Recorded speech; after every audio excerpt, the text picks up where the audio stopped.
man, does it look cold out here. Cold and slippery. But the key keeper's conned me into going and starting his big brown piece of crap. So I guess I better go do that. It's been a while since I made a car video. And we've got a new car to talk about. You can just see it peeking over the Cadillac there. Oh man, taking a chance going in here. It's the key keeper's truck, and who knows what he's been doing in here. Oh, he's got it cleaned out. He must have known I was going to come out here and start it. Otherwise, I'd find something to embarrass him with on YouTube. Ooh, I hate that noise. Let's see if the big brown piece of crap will start for you today. It's probably about, what, 20 degrees out here, I think? Oh, yeah. Starts almost right up, but it'll break down 10 minutes later. Alright, so the car subject of this video is a 1987 Volvo 240DL. 240DL. Looks pretty good for its age. This was my dad's sister's, or my aunt's car. And after that many years and that many miles, I guess she wanted to trade up, so we ended up with it. Got a 2.3-liter inline 4-cylinder fuel-injected engine. I believe it's carrying a Bosch fuel injection system on it.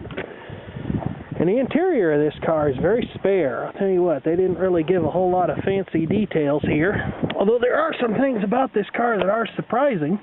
And nice touches, really. Thoughtful engineering, I guess you could say. There's no power windows, and the mirrors are manual. But there are power locks, and the neat thing about the power locks is if, at least on the driver's side door, if you put the key in there and you hold it, in whatever position, locked or unlocked, the other doors will follow along. Their electric actuators will operate, thus allowing you to lock and unlock the door easily with one key. And although we're not sure this car's actually got them, well, it does, because there's the switches for it. Heated seats. Yeah, heated seats. I've never seen heated cloth seats before. They've usually always been leather. But the dashboard is very reserved in terms of features. When the odometer broke, this car had 213,953 miles on it. By any estimation, it seems that these days it's got between 300 and 350,000. There's a little clock over there, and I think it even works. The headlights are automatic, which is kind of interesting. You turn the key and they go right on. You don't have to play with that switch unless, of course, you've got some need to override it, I guess. What's that? It's a set of fog lights. It has a Clarion radio in it, which is nothing too fancy. It really doesn't sound all that great. It doesn't tune all that well. And the tape had to be, the tape deck doesn't work because there's a tape in here, a book on tape that had to be extracted, and there was definitely some violence involved in that. The car is air conditioned, and the last we knew it did work, so that'll be kind of nice come the summer months, because right now we sure don't need any air conditioning.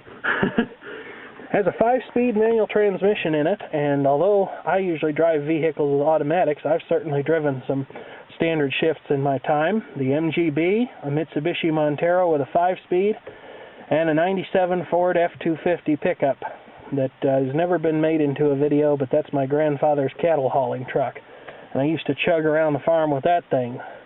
I wouldn't say I was hugely proficient at driving a manual, but I made it to the grocery store last night and found that I got back into practice relatively quickly. Although because a lot of my driving's local, I definitely have a preference to an automatic transmission.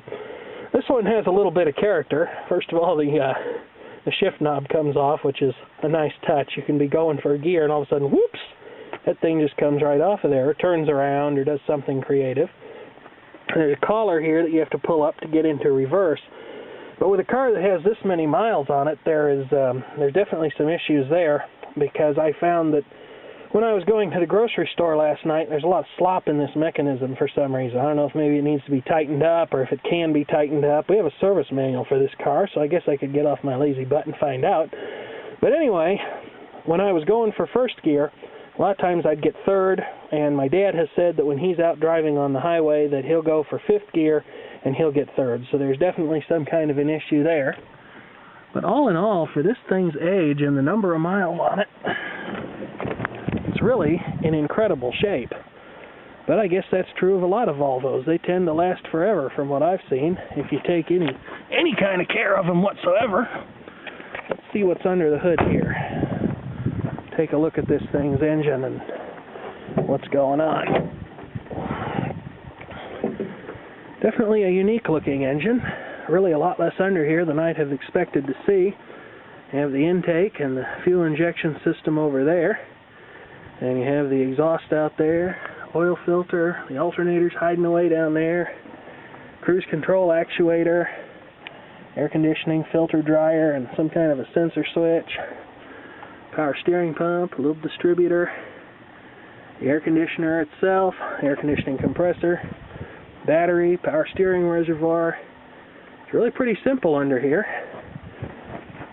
Front end looks pretty good. Headlight lenses are a little fogged, but when you consider the age and the mileage, they're in amazing shape, especially compared to a lot of other newer cars. And then it tells us a little bit about the engine. 141 cubic inches, so basically 2.3 liters worth of displacement and a little bit of change. But there you have it. This is what my dad is driving these days. It'd be interesting to see how long we have this car, but maybe with a little bit of care, you'd get another 100,000 or maybe even more out of it. Who knows? Well, the mileage on this car just gets more and more interesting every time I look around, because here in the glove box is a notice of odometer replacement stating that the odometer on this vehicle was turned back to 0 from 5,471 miles on September 15th of 1987. Isn't that something? So it's really going to be hard to tell for sure how many miles are on this car. Now for those wondering, the old cold forgotten Buick is still very much with us, very much here, but it has a little bit of a problem. Oh, trying to get the tractor going, of course. Doesn't everybody have a tractor in their front yard? Anyway, the old cold forgotten Buick's still with us, still runs great, but had a brake line going to the rear that failed in a very inopportune location. And so the way it's arranged, the point of failure was in a coupler where there's a bunch of lines running together in a little plastic holder. And I have a feeling that if we play with the brake line, we're probably going to ruin a bunch of other lines as well. Doggone. The tractor just doesn't want to go, I guess. So that's the story with the old cold forgotten Buick. I'd like to fix it because I think it's a moral imperative to see if this thing will reach 300,000 miles, and how far beyond it can it go? Absolutely.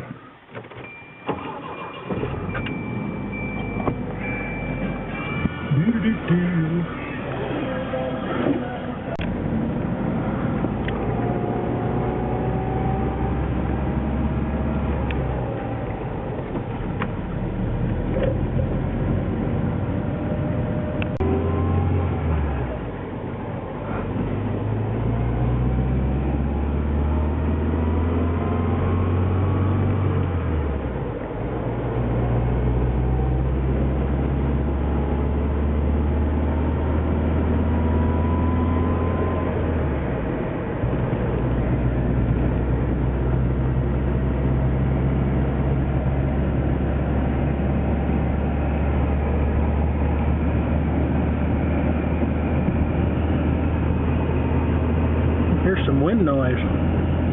Well, right up here and right over there by you.